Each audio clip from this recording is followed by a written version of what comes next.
In this video, we're going to cover all you need to know if you started a new account today in Chaos Zero Nightmare and the entire progression leading up to the end game on release for this game. My name is Valky, lock on in and let's fly.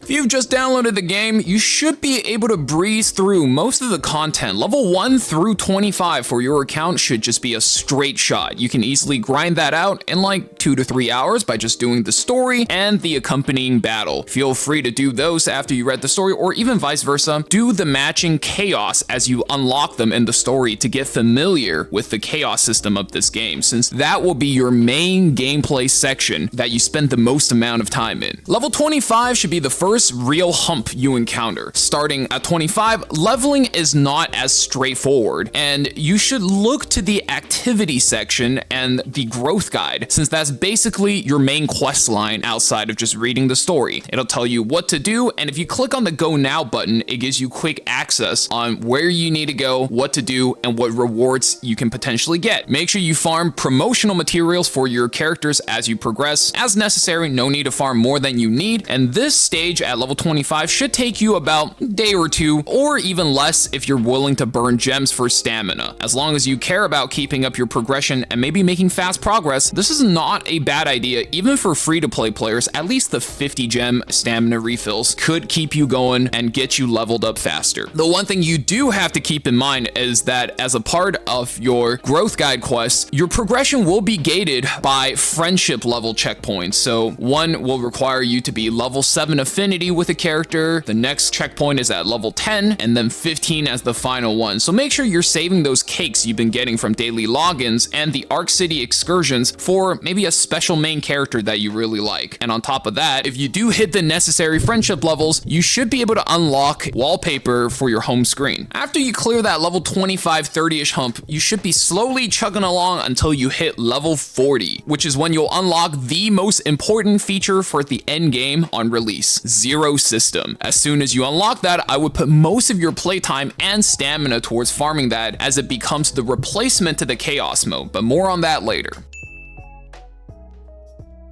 The gear system in this game is probably the thing I see people most apprehensive about. As one, it's completely random what stats you get, what stats get leveled up, and two, it adds a lot of complexity to a game that is already pretty fucking confusing, to be honest. So this section is for my brothers that didn't come from games like Epic 7, Star Rail, or Summoners War. You never had a farm gear before. And if it wasn't obvious, the gear system in this game is in the Memory Fragments tab. That's your gear. Before level 40, you don't really have to worry about it, period. You might have to do a few runs in your activities, gross guide, but you don't really have to invest into that gear until you unlock the legendary tier, which is the gold gear. The gear system in these games probably need to have their own video, but for now, all you need to know, the most important thing, is that gear doesn't need to be perfect. It just needs to be good enough, which in most cases, just play for the main stat. All you need to focus on are these 3 pieces on the right side, particularly that necklace slot, which has what I think to be the most important early game stat. And what you're really looking for is the critical hit chance main stat. Just pick one with a few substats that work on your main carries, you know, whether that be attack percentage, critical hit damage percentage, or if you're like me, a Calipe player, defense percentage. Pick one with a few substats that work on your main carry and level that sucker to 5. Again, does not need to be perfect. The 27% crit chance increase is a massive DPS boost for a lot of damage dealers in the game, including but not limited to crit scaling characters like Haru, Hugo, and Luke. And if you want to go one step further, hit up the Goblet slot and find a damage increase that matches the element of the character that you're playing, like Instinct for Calipe, Justice for Haru, Order for Hugo, so on and so forth. Level that to 5 if you wish, or if you're not feeling so comfortable about the substats, keep it at level 3, which is still a good bonus, but doesn't get too expensive. If you really want to go the extra mile, you can go to the hairpin slot and add one more piece of gear. Damage damage characters generally want attack percentage, tanks want defense percentage, and supports like Mika want ego point generation. This is what's going to let you spam all of your characters' ego skills or their ultimates. And if you really,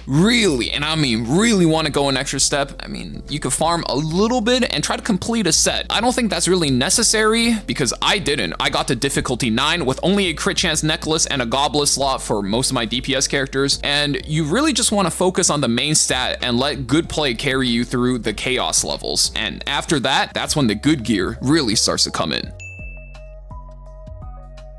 On the subject of chaos levels, you might have noticed during your runs there's this little purple button you can toggle to give your characters extra trauma. It basically adds an extra condition to each character that will give them extra stress that could potentially ruin your run. There are 2 reasons you would want to turn this on. 1, it could sometimes bump up your save data value, letting you save more cards and epiphanies during the run. And 2, it raises the epiphany chance. So if you put 2 and 2 together at this point, it would make sense that you would only turn this on if you are specifically doing a save data run, when you're trying to get the save data for your character, when you're trying to farm the perfect build. Or I suppose if you're really feeling yourself and you just want to have an extra challenge, turn this on as well. Any other time though, especially if you're just trying to streak your chaos levels in Zero System, ramp up your levels and difficulty, I would recommend actually keeping it off. You know, nobody's going to question you for playing the game on a slightly easier mode. I don't know, maybe your friends will, but I'll keep it off most of the time and only turn it on when I need that extra bump in the save data value and the epiphany chance. If you don't know what it means to streak your Zero System runs, well, I assume you haven't completed one yet, but after you complete one run, it'll give you the option to pick one of 3 more difficult runs to continue that streak. There are 3 reasons you want to do this. 1 is that it's the primary way to increase your chaos and difficulty levels up to 10, where you will find the hardest enemies and the toughest of runs. And 2, rolling a new map costs you credits. Post level 50, leveling up characters gets extremely expensive. At level 49, I had almost 5 million credits, and the moment I hit level 50 and I leveled up my character to level 60, I'm down to 600k. And 3, you really want the extra gear. Hitting difficulty 7 means each reward stage will now give you 2 pieces of legendary gear, and difficulty 9 plus has a chance to drop you 3 pieces of legendary gear, which is why you never want to invest any stamina into farming gears early. You want to make sure you hit the high difficulty level or high chaos levels, and then